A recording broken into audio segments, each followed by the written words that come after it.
दोस्तों पिछली वीडियो में हमने ये बॉयलर देखा था कि बॉयलर के अंदर वाटर सर्कुलेशन होता कैसा है। लेकिन बहुत सारे बंदे का मुझे कमेंट आया था कि स्टीम ड्रम का वाटर लेवल जब लो हो जाता है तो उस समय स्टीम ड्रम के अंदर वाटर होता है या फिर नहीं होता है या फिर पूरा खाली हो जाता है। तो फ्रेंड मैं आज आपको बताने की कोशिश करूँगा कि जब हम वाटर लेवल जो हमारा वाटर लेवल का डिजिटल ट्रांसमीटर होता है, जैसे कि लेवल ट्रांसमीटर होता है और लेवल स्विच भी होता है। स्विच खाली हमें क्या करता है, इंडिकेट करता है, यानी कि वो हेल्दी या फिर अनहेल्दी होता है। लेकिन ट्रांसमीटर क्या करता है, इस स्टीम ड्रम के अंदर कितना वाटर लेवल है वो हमें शो करता है। लेकिन फ्रेंड आपको यहाँ पे मैं बता दूँ, जो हमारा वाटर लेवल ट्रांसमीटर होता है वो इस लाइन से निकला हुआ होता है, यानी कि वाटर लाइन से और स्टीम लाइन से उसको टैपिंग निकली हुई होती है। तो उस हिसाब से वो वाटर लेवल हमें बताता है स्काडा पे या फिर डीसीएस पे। जब बॉयलर के अंदर वाटर लेवल लो हो जाती है उस समय क्या हम लोकल गेज ग्लास से पता कर सकते हैं वाटर लेवल बॉयलर के अंदर कितना है नहीं है? हाँ फ्रेंड, हम इस गेज ग्लास के अंदर से पता कर सकते हैं। लेकिन यहाँ पे एक आपको मैं बता देता हूँ, अगर आप बॉयलर चला रहे हो और आपके आंखों के सामने वाटर लेवल डाउन हो रही है और उस समय आपको आपका जो वाटर लेवल ट्रांसमीटर है या फिर स्विच है वो अनहेल्दी हो गए हैं और बॉयलर के अंदर ड्रम लेवल लो बता रही है, तो उस समय क्या पूरा वाटर लेवल खत्म हो जाता है स्टीम ड्रम के अंदर का या फिर बॉयलर का अंदर का ही पूरा जो वाटर लेवल है वो खत्म हो जाता है? उसके बारे में आज हम डिस्कस करने वाले हैं। तो आज का जो वीडियो है फ्रेंड वो बहुत ही अच्छा होने वाला है। ये क्रिटिकल कंडीशन कभी भी आ सकती है और किसी को भी आ सकती है। बॉयलर चाहे वो बड़ा हो या फिर छोटा, बड़ा छोटा मतलब हाई प्रेशर हो या फिर लो प्रेशर, हाई कैपेसिटी का हो या फिर लो कैपेसिटी का। लेकिन हमारा जो बॉयलर होता है उसके अंदर सबसे इम्पोर्टेंट होता है वो वाटर लेवल अगर सही से है हमारे बॉयलर के अंदर तो हमें कोई प्रॉब्लम नहीं है। लेकिन बॉयलर छोटा है और उसके अंदर वाटर लेवल नहीं है तब भी हमें बहुत प्रॉब्लम हो सकती है। इसलिए वाटर लेवल जो है बहुत ही इंपॉर्टेंट होती है बॉयलर के अंदर। तो आज हम देखेंगे कि बॉयलर के अंदर वाटर लेवल कैसे होती है। सबसे पहले हम देखेंगे कि स्टीम ड्रम के अंदर वाटर लेवल कितनी होती है। तो फ्रेंड आप यहाँ पे देख सकते हो स्टीम ड्रम के अंदर कुछ इस तरह से होता है। तो फ्रेंड आप यहाँ पे देख सकते हो मैंने इस स्टीम ड्रम को ट्रांसपेरेंट बनाया है। तो इसके अंदर से क्या क्या होता है पिछली वीडियो में हमने देखा है। जैसे कि मैं मोटा मोटा आपको यहाँ पे बता देता हूँ। इसके अंदर स्टीम सेपरेटर होते हैं, ये वाले स्टीम सेपरेटर है, उसके नीचे से एंटी प्राइमिंग पाइप होते हैं और सबसे नीचे यहाँ पे देखिए इंटरनल फीड वाटर पाइप है हमारा। ये इंटरनल फीड वाटर पाइप से हमारा स्टीम ड्रम के अंदर वाटर आता है। तो ये जो है इसके अंदर साइक्लोन भी होते हैं, बैफल प्लेट होती है। तो वन साइड स्टीम ड्रम के अंदर वाटर सर्कुलेशन होता है, तो वो उसका भी मैंने पिछली वीडियो में अच्छे से आपको बताने की कोशिश की है। स्टीम ड्रम के ऊपर gauge glass, temperature gauge, pressure gauge, safety वाल, एयर वेंट वाल और एक्स्ट्रा टैपिंग भी होती है। इस टैपिंग के बारे में मैंने आपको पिछली वीडियो में नहीं बताया था। तो फ्रेंड जरूरी नहीं है कि ये टैपिंग हर एक स्टीम ड्रम के ऊपर हो। ये जो टैपिंग है ना फ्रेंड, ये एक्स्ट्रा टैपिंग निकाल दी जाती है फ्यूचर के लिए, या फिर इस स्टीम ड्रम से जो हम बॉयलर के अंदर शुड ब्लोइंग करते हैं तो यहाँ से भी स्टीम का यूज किया जा सकता है। तो इसलिए ये टैपिंग होती है, फ्यूचर के लिए निकाला जाता है, या फिर स्टीम ड्रम से कहीं पे भी शूट ब्लोअर के लिए ये टैपिंग निकाली जाती है। तो फ्रेंड अब हम देखने वाले हैं कि बॉयलर के अंदर लेवल कितनी होती है, हम वो लेवल क्यों मेंटेन करते हैं उतनी, और गेज ग्लास के अंदर वाटर लेवल नहीं है इसका मतलब बॉयलर के अंदर वाटर लेवल होता है या नहीं होता है, ये हम कंफर्म करते हैं। तो देखिए फ्रेंड, जैसे हम बॉयलर के अंदर वाटर फीड करते हैं तो वो water internal feed water pipe से आता है और धीरे धीरे वाटर हमारी लेवल बढ़ती है। अब हम ड्रम के अंदर वाटर लेवल कैसे बढ़ती है वो देखेंगे, ड्रम के अंदर वाटर लेवल कितनी होती है वो भी देखेंगे। सबसे पहले हम तो ये देख लेंगे कि वाटर लेवल कैसे बढ़ती है। देखिए फ्रेंड, वाटर लेवल यहाँ पे अभी बढ़ रही है। इस प्रकार हमारा जो वाटर लेवल है स्टीम ड्रम का यहाँ पे 50% होती है। अभी ये 50% वाटर लेवल हम क्यों मेंटेन रखते हैं? आप यहाँ पे देख सकते हो साइक्लोन दिख रहे होंगे आपको। ये जो साइक्लोन है फ्रेंड, ये साइक्लोन इसके अंदर से वाटर भी आता है और स्टीम भी आती है। तो वाटर हम 50% स्टीम ड्रम के अंदर क्यों मेंटेन करते हैं? क्योंकि फ्रेंड हमें स्टीम ड्रम के अंदर स्टीम स्टोरेज करना है, उसके लिए जगह रखना है, इसलिए हम 50% ही वाटर लेवल इसके अंदर भरते हैं और बाकी ऊपर का जो स्पेस है वो स्टीम के लिए होता है। तो एंटी प्राइमिंग पाइप आप देख सकते हो वाटर के अंदर इतने डूबे हुए होते हैं, यानी कि वाटर लेवल के अंदर ही होते हैं। जब हमारे गेज ग्लास के अंदर हम वाटर लेवल अभी देखते हैं तो देखिए फ्रेंड, यहाँ से यहाँ तक हमारे बॉयलर के अंदर वाटर लेवल दिखती है। जैसे ये वाटर लेवल बढ़ेगी उस प्रकार गेज ग्लास के अंदर भी वाटर लेवल बढ़ जाती है। इस प्रकार आप देख सकते हो जितनी हम वाटर लेवल ड्रम के अंदर बढ़ाएंगे उतना स्टीम स्पेस कम होगा और स्टीम की क्वालिटी भी कम होगी। तो हम यहाँ पे ड्रम के अंदर वाटर लेवल जो है वो 50% ही मेंटेन करते हैं। जब हमें ब्लो डाउन देना होता है तो थोड़ा सा हम वाटर लेवल बढ़ा लेते हैं और ब्लो डाउन देते समय वाटर लेवल नीचे आ जाती है। तो फ्रेंड यहाँ पे हमें अभी ये देखना है कि वाटर लेवल जब गेज ग्लास के अंदर 0 हो जाती है तो उस समय क्या होता है। देखिए यहाँ से अभी ये जो टैपिंग है यहाँ से वाटर का टैपिंग है और ऊपर से स्टीम का टैपिंग है। जब हमारी वाटर लेवल नीचे आती है तो आप देखिए यहाँ पे कहाँ तक नीचे आएगी वो वाटर लेवल जो है ये गेज ग्लास में कहाँ तक बताएगी, यहीं तक। देखिए यहाँ तक ही बताएगी। देखिए ड्रम के ऊपर ये जो टैपिंग निकला है कहाँ से निकला है आप यहाँ पे देख सकते हो। देखिए ड्रम इस टैपिंग के नीचे ड्रम अभी भी यहाँ पे स्पेस है, लेकिन इसके नीचे वाला जो वाटर लेवल है हमें वो नहीं दिखेगा गेज ग्लास में। जब इस टैपिंग के ऊपर वाटर आएगा और यहाँ पे देखिए गेज ग्लास कहाँ तक है, यहाँ तक। जब यहाँ तक ड्रम के अंदर पानी आएगा तभी हमें क्या होगा, वो ड्रम के अंदर का पानी कितना है ये दिखेगा। देखिए आप यहाँ पे देख सकते हो, ये देखिए अभी ये ड्रम के अंदर पानी है यानी कि वाटर है, लेकिन गेज ग्लास के अंदर शो नहीं हो रहा है। क्यों नहीं हो रहा है? क्योंकि यहाँ से इसका जो टैपिंग है ना, ये टैपिंग के नीचे पानी गया है, वाटर हमारा नीचे गया है। तो यहाँ पे गेज ग्लास में कैसे पॉसिबल है वाटर दिखाना? दिखाता ही नहीं है। इसका मतलब ये है कि ड्रम वाटर लेवल जब डाउन होती है तो उस समय हमें ड्रम के अंदर वाटर नहीं है ये कंसीडर कर लेना है। क्यों? क्योंकि हमें इतने ही वाटर में हमें बॉयलर को बचाना है। ये वाटर हमारे सेफ्टी के लिए होता है, ये हमारे बॉयलर प्रोटेक्शन के लिए होता है, इसलिए हम इस वाटर लेवल को कंसीडर नहीं करते हैं। इसलिए टैपिंग ऊपर वाली साइड में दिया जाता है ताकि वाटर हमें नहीं दिखे और तुरंत हम बॉयलर बंद कर दे। इस वाटर लेवल के अंदर, इतनी ही वाटर लेवल के अंदर हम अगर बॉयलर को बंद करते हैं तो हमारा बॉयलर जो है सेफली बंद हो जाता है, यानी कि कूल डाउन हम इसको कर सकते हैं। यहाँ पे आप देख सकते हो वाटर लेवल जब ऊपर आता है तो यहाँ पे देखिए ये वाटर लेवल जब ऊपर आता है तो ये ऊपर वाला भी हमें वाटर लेवल जो है बहुत रिस्की होता है। ये स्टीम सेपरेटर के अंदर चला गया, स्टीम सेपरेटर के अंदर अगर ये वाटर लेवल जाता है तो ये आगे कैरी फॉरवर्ड होता है सुपर हीटर के अंदर। तो सुपर हीटर के अंदर यहाँ पे वाटर मॉइस्चर जाने का चांसेस होता है, यहाँ पे हैमरिंग हो सकती है, स्टारवेशन हो सकता है। इसलिए हमें ड्रम के अंदर वाटर लेवल ज़्यादा भी नहीं चाहिए और कम भी नहीं चाहिए, हमें ओनली 50% चाहिए, यानी कि 50% ड्रम का लेवल चाहिए। अभी ये 50% ड्रम का लेवल जो है फ्रेंड, मैं आपको यहाँ पे बता दूं कि किसी किसी कंपनी में इस वाटर को 0 लेवल मानते हैं, यानी कि 50% लेवल मतलब 0 लेवल। अभी ये 0 क्या है? 0 मतलब हमारा जो लेवल है वो एकदम ड्रम का 50% है, उसके नीचे जाता है तो वो माइनस में चला जाता है, यानी कि -50 गया तो इसका मतलब है 50% से नीचे जा रहा है, और +50 गया इसका मतलब 50% से ऊपर जा रहा है। इस प्रकार हर एक कंपनी में अलग अलग वाटर लेवल कंसीडर करते हैं। तो यहाँ पे आप देखिए कहीं कहीं पे 50% अगर एक्चुअल में ड्रम के अंदर वाटर लेवल है तो कहीं कहीं पे लेवल ट्रांसमीटर में 50% बताता है।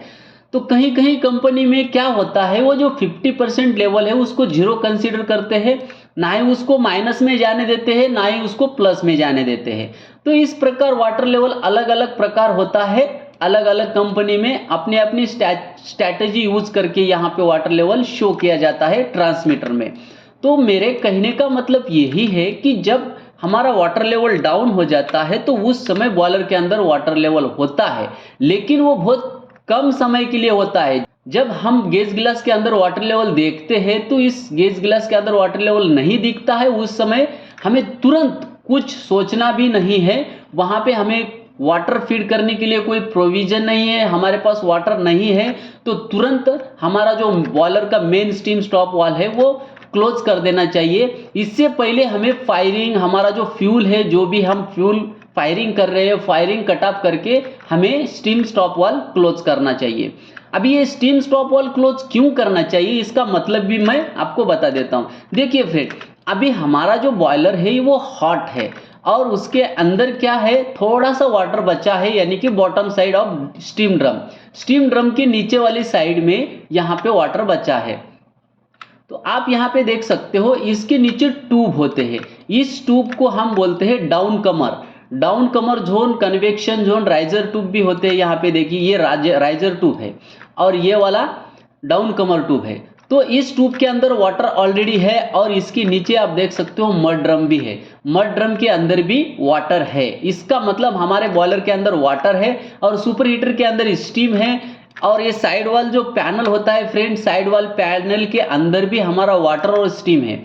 तो अभी हमें स्टॉप वाल बंद क्यों करना चाहिए? देखिए फ्रेंड, इसके अंदर जो भी अभी वाटर बचा है वो ही वाटर से हमें बॉयलर को कूल डाउन करना है। हो सकता है इसके अंदर स्टीम भी हो, तो वही स्टीम को हमें कंडेंस करना है। अगर हम स्टॉप वाल क्लोज नहीं करते हैं तो बॉयलर का अंदर का पूरा वाटर जो है स्टीम के फॉर्म से बाहर निकल जाएगा और बॉयलर के अंदर वाटर नहीं रहेगा। ट्यूब ओवरहीट हो जाएगी, हमारी जो साइड वाल ट्यूब है, सुपर हीटर ट्यूब है, ये सब ट्यूब ओवरहीट होके यहाँ पे बॉयलर पंक्चर होने के चांसेस बढ़ जाते हैं। और दूसरा भी क्वेश्चन ये है कि जब इस कंडीशन में हम स्टॉप वाल को स्टॉप करते हैं तो वहां पे ईयर वेंट खोलना चाहिए या नहीं खोलना चाहिए। कौन सा ईयर वेंट, सुपर हीटर का हो या फिर स्टीम ड्रम का ईयर वेंट हो? जी हाँ, यहाँ पे ईयर वेंट नहीं खोलना चाहिए। क्यों नहीं खोलना चाहिए? क्योंकि हमें बॉयलर का अंदर का जो भी स्टीम है, वाटर है, वो बॉयलर के अंदर ही रख के उसको कंडेंस करना है, यानी कि फिर से उसको कूल डाउन करना है। नेचुरल ड्रॉप से बॉयलर हमें कूल डाउन करना है। अगर हम ईयर वेंट ओपन करते हैं तो वहां पे क्या होता है, हमारा स्टीम बॉयलर के अंदर का वो बाहर निकल जाता है। तो यहाँ पे जो भी हमारे बॉयलर के अंदर की स्टीम है बाहर निकल जाएगी, तो हमारा जो बॉयलर है वो ओवरहीट होने वाला है।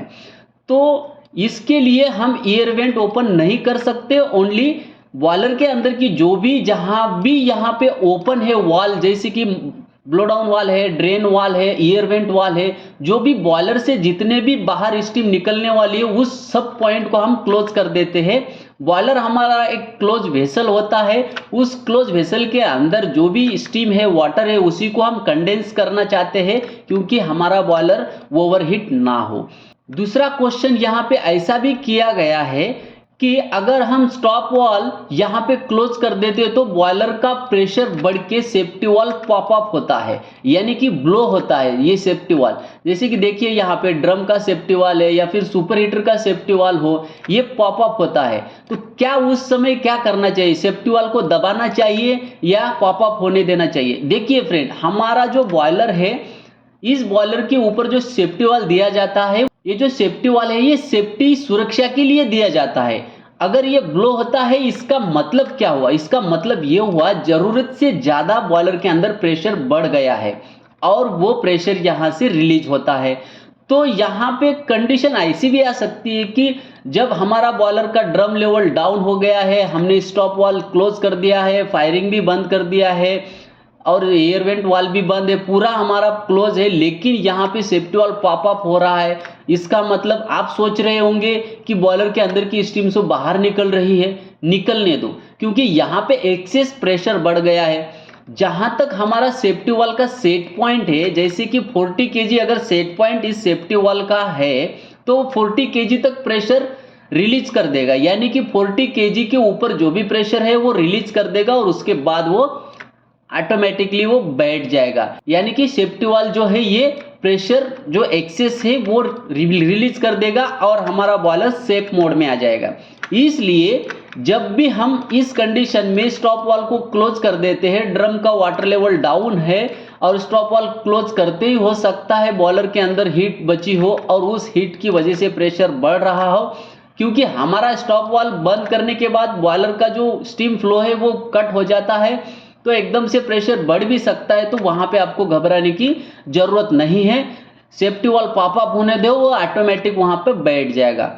तो यहाँ पे देखिए फ्रेंड, डरने की कोई बात नहीं है। और दूसरा बात यहाँ पे ये है कि मान के चलते हैं कि आपको यहाँ पे ड्रम लेवल इसके अंदर कितना है वो पता नहीं है, बहुत देर हो चुकी है आपको यहाँ पे। अभी मैं जो आपको इतनी वाटर लेवल बता रहा हूँ, हो सकता है वहां पे उतना वाटर लेवल भी ना हो। अभी देखिए पूरा का पूरा स्टीम ड्रम खाली है, खाली मतलब स्टीम ड्रम के अंदर ओनली स्टीम बची है। तो उस समय क्या करना चाहिए, देखिए फ्रेंड, यहाँ पे ये बहुत इंपॉर्टेंट है, आप यहाँ पे ध्यान लगा के सुनिए। देखिए स्टीम ड्रम के अंदर अभी वाटर नहीं है, सिर्फ स्टीम है और उस समय हमने स्टॉप वाल्व बंद कर दिया है। लेकिन क्या हुआ है, वहां पे स्टॉप वाल्व बंद करते ही हमको यहाँ पे वाटर प्रोविजन मिल गया, यानी कि वाटर जो है हमारा डेरिएटर के अंदर आ गया है, हम वाटर भर सकते हैं बॉयलर में। ये ऐसी कंडीशन भी आ सकती है। लेकिन फ्रेंड यहाँ पे एक बात सोचना है हमें, अगर स्टीम ड्रम के अंदर वाटर नहीं है तो इसका मतलब यह है कि स्टीम ड्रम के अंदर का जो स्टीम है वो स्टीम ड्राई हो चुकी है, मतलब यहाँ पे स्टीम का टेम्परेचर बहुत हाई हो चुका है। तो इस प्रकार अगर कंडीशन आती है तो तुरंत आपको वाटर यहाँ पे फीड नहीं करना है फ्रेंड। आपको यहाँ पे जो है BFW स्टार्ट नहीं करना है, बॉयलर को कूल डाउन करना है। हमारा जो बॉयलर का नॉर्मल ऑपरेटिंग टेम्परेचर होता है, जैसे कि स्टीम ड्रम का 250 डिग्री सेल्सियस टेम्परेचर हो या फिर 350 डिग्री सेल्सियस टेम्परेचर हो या फिर 150 डिग्री सेल्सियस टेम्परेचर हो, उस टेम्परेचर के आने तक हमें इंतजार करना है। अगर उससे पहले आप यहाँ पे स्टीम ड्रम के अंदर वाटर छोड़ोगे तो वाटर छोड़ने के बाद आपका इंसिडेंट स्टार्ट होगा। यानी कि ये जो ट्यूब है ना फ्रेंड, ये साइड वॉल ट्यूब, डाउन कमर ट्यूब, ये स्टीम के वजह से ओवरहीट होते हैं और इसके अंदर अगर हम वाटर घुसाने की कोशिश करते हैं तो वहां पे हैमरिंग स्टार्ट हो जाता है, क्योंकि हमारा जो वाटर आ रहा है वो 110 डिग्री सेल्सियस से आ रहा है। लेकिन अभी क्या हुआ है, इकोनोमाइजर के अंदर हमने तो फायरिंग बंद कर दिया है, तो इकोनोमाइजर के अंदर यहाँ पे हॉट फ्लो गैस भी नहीं हो रहा है, तो यहाँ पे टेम्परेचर रेज नहीं होगा। तो इकोनोमाइजर आउटलेट नॉर्मली हमारा जो होता है वो 200 डिग्री सेल्सियस तक वाटर टेम्परेचर होता है, 250 डिग्री सेल्सियस तक होता है या फिर 180 डिग्री सेल्सियस, जितना भी टेम्परेचर होता है वो यहाँ पे 150 डिग्री सेल्सियस से ऊपर टेम्परेचर होता है, तो यहाँ पे हम छोड़ सकते हैं। लेकिन यहाँ पे क्या हो रहा है, अभी इकोनोमाइजर के अंदर का जो फ्लू गैसेस का सर्कुलेशन वो बंद है, क्योंकि हमने फायरिंग बंद किया है। तो इकोनोमाइजर का प्रिंसिपल क्या है, hot to hot, cold to cold, यानी कि इकोनोमाइजर को हम गर्म कर रखेंगे तो हमें वाटर गर्म मिलेगा, यानी कि हॉट वाटर मिलेगा। तो इकोनोमाइजर यहाँ पे ठंडा हो रहा है, तो यहाँ से अगर हम सर्कुलेट करते हो तो जो वाटर हमारा टेम्परेचर वाटर का है, यानी कि डेरिएटर का टेम्परेचर 110 105 डिग्री सेल्सियस, वही टेम्परेचर इसके अंदर आएगा। और यहाँ पे स्टीम ड्रम के अंदर तो स्टीम ड्राई हो चुकी है, तो यहाँ पे स्टीम ड्रम के अंदर हम वो वाटर फीड करेंगे तो यहाँ पे हैमरिंग होके बॉयलर पंक्चर होने का चांसेस बहुत बढ़ जाता है। इसलिए मैंने पिछली वीडियो में भी, बहुत सारी वीडियो में ये क्वेश्चन और आंसर की सीरीज में भी बताया है कि आपका बॉयलर का टेम्परेचर ज़्यादा बढ़ गया है ज़रूरत से ज़्यादा, तो उस समय हमें यहाँ पे जल्दबाजी नहीं करना है, हमें नॉर्मल टेम्परेचर आने के बाद ही बॉयलर के अंदर वाटर फीड करना है। बॉयलर के अंदर वाटर हो या फिर ना हो, हमें टेम्परेचर देख के ही बॉयलर के अंदर वाटर फीड करना है। अगर हम जल्दबाजी में अगर वाटर फीड कर देते हैं तो वाटर फीड करने के बाद आपके साथ इंसिडेंट स्टार्ट हो जाएगा। इसलिए फ्रेंड इतना मुझे बताना था, मैंने बता दिया। मुझे कमेंट में क्वेश्चन बहुत सारे आए थे कि बॉयलर ड्रम लेवल डाउन होने के बाद क्या क्या सिचुएशन आ सकती है। तो इस प्रकार सिचुएशन आ सकती है, आपको घबराना नहीं है। वहां पे माइंड आपका जो है वो शांत रख करके आपको ये काम करना है। टेम्परेचर पैरामीटर ये सब देख करके ही बॉयलर के अंदर वाटर फीड करना है। तो मिलते हैं फ्रेंड अगली एक नेक्स्ट ऐसे इंफॉर्मेटिव वीडियो के साथ, तब तक के लिए जय हिंद।